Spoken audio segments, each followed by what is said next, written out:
안녕하세요. 저는 김주입니다. 저는 오늘 미래는 더 나아질 것인가 라는 책을 소개할 것인데요. 이 책 중 제가 흥미있게 읽은 챕터들과 저의 생각과 다른 사람들의 생각들을 소개하겠습니다. 첫 번째로 이미 시작한 인간과 기계의 공생입니다. 먼저 저는 공생할 수 있다고 생각합니다. 하지만 기계가 사람을 해치지 않고 서로 양보를 하면서 살면 같이 살 수 있다고 생각합니다. 그럼 다른 사람들은 어떻게 생각할까요? 인간은 기계와 공생할 수 있는가? 라는 질문에 답해주신 결과 예를 선택한 사람들은 60%, 아니요를 선택한 사람들은 40%로 결과가 나왔습니다. 사람들은 지금도 핸드폰에 있는 인공지능 비서, 빅스비, 시리 등 이미 같이 살고 있지 않느냐라는 의견이 많았습니다. 두 번째로 로봇에게도 죄를 물을 수 있나입니다. 저는 상황에 따라 달라질 수 있을 거라고 생각합니다. 왜냐하면은 AI는 스스로 생각해서 움직이기 때문에 스스로 생각해 죄를 지은 거기 때문에 죄를 지을 수 있다 생각하고 프로그래밍한 로봇은 인간이 프로그래밍했기 때문에 그 프로그래밍을 한 인간에게 죄를 물어야 된다고 생각을 합니다. 다른 사람들은 어떻게 생각을 할까요? 기계에게 죄를 물을 수 있는가? 라는 질문에 답해주신 결과 얘를 선택한 사람은 44%, 아니오를 선택한 사람들은 56%로 결과가 나왔습니다. 사람들은 죄를 짓는 건 인간이 하는 것인데 로봇이 죄를 짓는다는 것은 인간과 똑같이 대한다는 것이라는 의견이 많았습니다. 세 번째로 정부도 똑똑한 기계로 대체된다입니다. 저는 안 된다고 생각합니다. 다른 사람들은 어떻게 생각할까요? 기계가 정치를 생각할 수 있다 생각하는가? 라는 질문 답해주신 결과 얘를 선택하신 사람들은 24%, 아니를 선택한 사람들은 76%나 되었습니다. 사람들은 공공횡령은 없을 것 같아 좋다. 하지만 보안에 취약할 것 같다라는 의견을 가지고 있는 사람들이 많았습니다.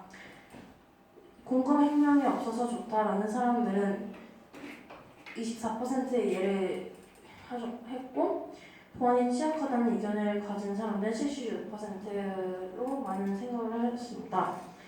그리고 저는 이 책을 읽고 생각이 난 것인데 기계가 인간으로부터 자유로워질 수 있는가? 라는 질문이 떠올랐습니다. 저는 다른 사람들의 의견도 들어보고 싶어 설문조사 종이에 5번 질문으로 넣었습니다. 기계가 인간으로부터 자유로워질 수 있는가? 라는 질문에 답해주신 결과 얘를 선택한 사람은 28%, 아니요 선택한 사람들은 72%나 되었습니다. 왜 그런 결과가 나오는지 궁금해 주변 사람들에게 물어봤습니다. 사람들은 대부분 기계는 우리가 편리하게 살 수 있게 만든 도구일 뿐이다. 우리에게 자유를 준다는 것은 기계의 존재 이유를 없어지게 하는 것이다 라는 의견들도 나왔고 자유를 줘서 우리가 친구를 지낼 수 있다는 생각을 가지고 있는 사람들도 많았습니다. 네 번째로 SNS가 바꾸는 정치혁명입니다. 여러분 SNS가 하면 뭐가 떠오르시나요?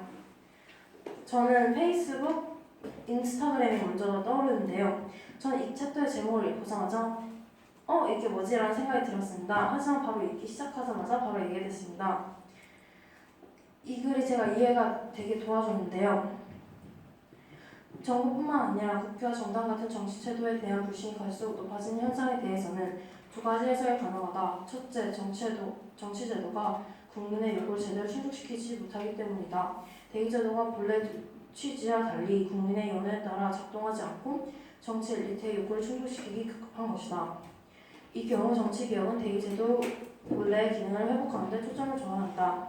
둘째, 인터넷 기술 발달에 따른 정치 환경의 변화다. 인터넷 기술을 기반으로 하는 디지털 네트워크가 확산되면서 엘리트 독점 산업사회의 권력 구조는 커다란 도전에 직면했다.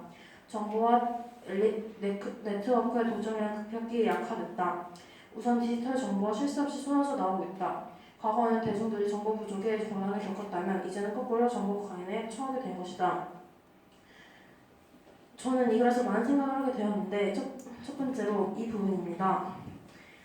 여기 그 부분 중 국민의 요구를 제대로 충족시키지 못하기 때문이다 라는 부분이 저는 이 페이지 국민청원이 표지가 되어서 생각이 났습니다. 지금 이 사진은 시스템 점검 중이라 제대로 사진을 보지 못하였는데 지금 생각이 들었고 정치 엘리트의 요구가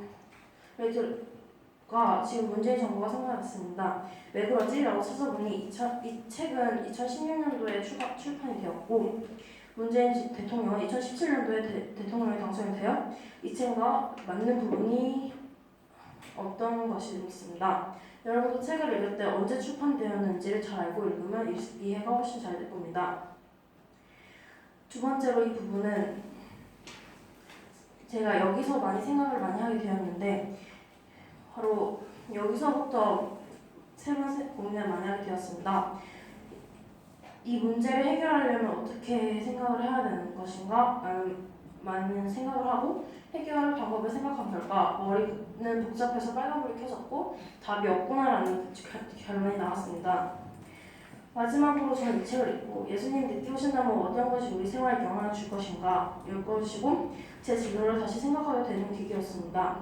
이 책은 교무실에 있어서 인공지능, 가상현실, 미래의 기술에 대해서 관심 있으신 분들은 읽으면 재밌게 읽을 수 있을 것입니다. 감사합니다.